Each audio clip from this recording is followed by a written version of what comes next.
Hey everyone, it is Corey here and welcome to my channel. So today I'm going to be doing a review that has been more than a decade in making. And that is a review of this Miata right here in front of me. This is my own personal car. I've owned it for more than 10 years. And I think it's time to finally review and to answer that automotive question, which is, if there is a question concerning cars, is the answer always Miata or is it something else? Join me and let's jump into it.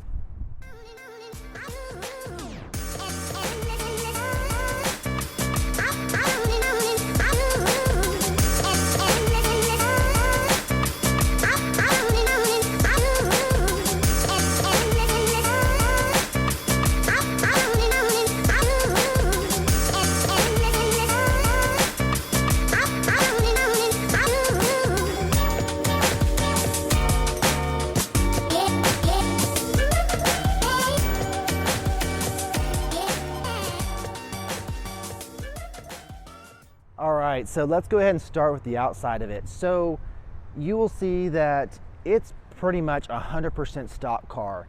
Now this color is not stock or from the factory. This is a Porsche Macadamia Metallic that I had painted a couple of years ago, or actually 5 years ago now, along with a replacement top that was added 5 years ago.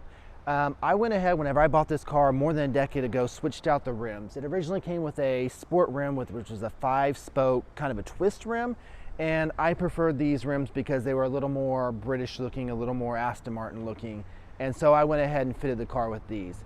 But other than that, visually on the outside, it is a stock vehicle.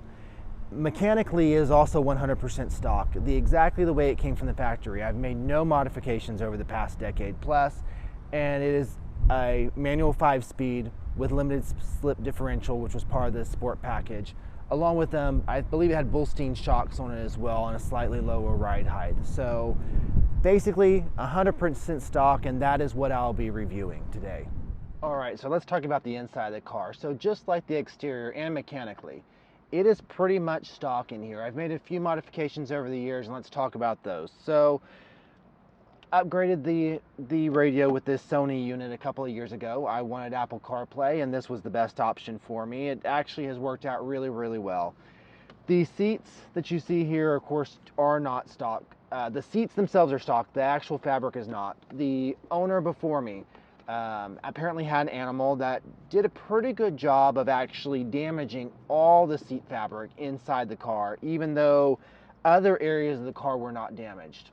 How, I don't know, but nevertheless, that got replaced actually not too long after I got the car. So, but other than that, everything is pretty much stock.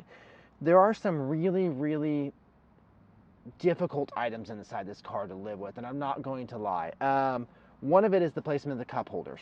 So, it's not a big car, of course. Where do you put cup holders? Well, they put them right here, which means that if you're shifting gears, whatever drink you have is going to be right here. I have found the easiest place to keep my bottles of water, which is generally what I have with me, is actually to wedge them directly behind the seat back, one side or the other, because this cup holder is completely ridiculous and should not be there. There is also a center console here, and inside the center console is where you'll find the gas cap and the trunk release, which are very easy. That is understandable. This is just ridiculous is what it is. Other than that, everything's really basic. The windshield wiper stalks, all that's very clean and basic. This was the updated model, which means that it came with the white gauges, which are really actually a shade of cream. And that's it. So let's go ahead and take it out on the road and give you my driving impressions, and I'll give you my overall impressions.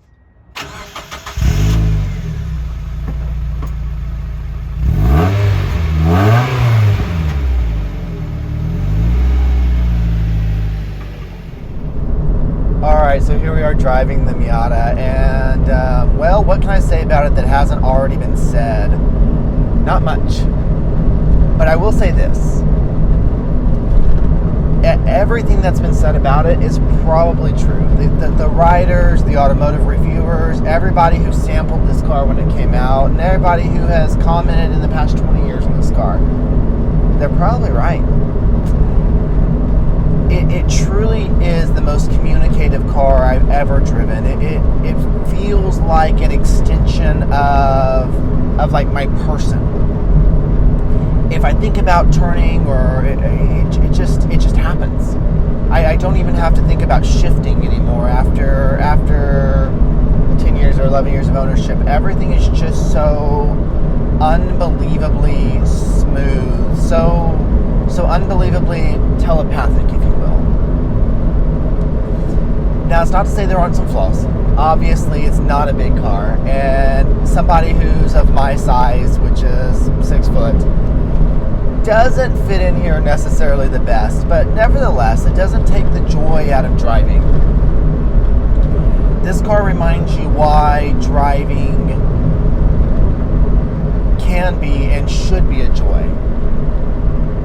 Is it compromised? Absolutely.